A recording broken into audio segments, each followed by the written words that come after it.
Now at 6, replacing an important piece of family history. War medals stolen from a local soldier before his death.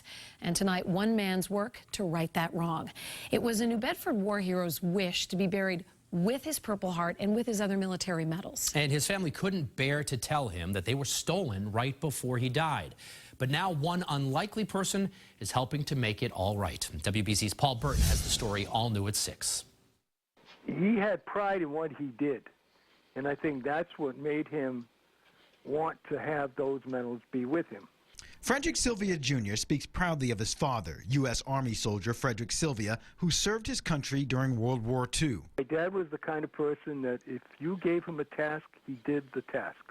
During his time of service, which included the Battle of the Bulge, he earned 4 priceless medals: the Victory Medal, the Bronze Star, the Good Conduct Medal, and the European African Middle Eastern American Campaign Medal.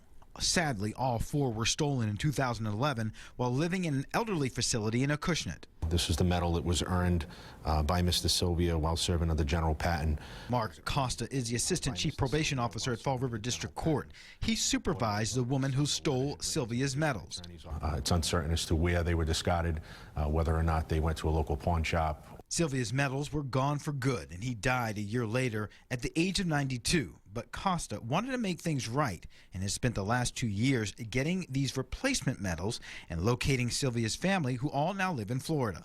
Originally, this World War II veteran wanted to be buried with his 4 medals. That never happened, but now Mr. Costa has taken upon himself to make sure these 4 replicas be returned to Sylvia's family down in Florida for a special ceremony taking place this week. Mr. Sylvia served during World War II with some of the bravest soldiers this country has ever seen. And for me, it was important to take that extra step to make sure that these medals were returned to him and his family. Well, they're finally back. And I'm forever grateful to Mark Costa.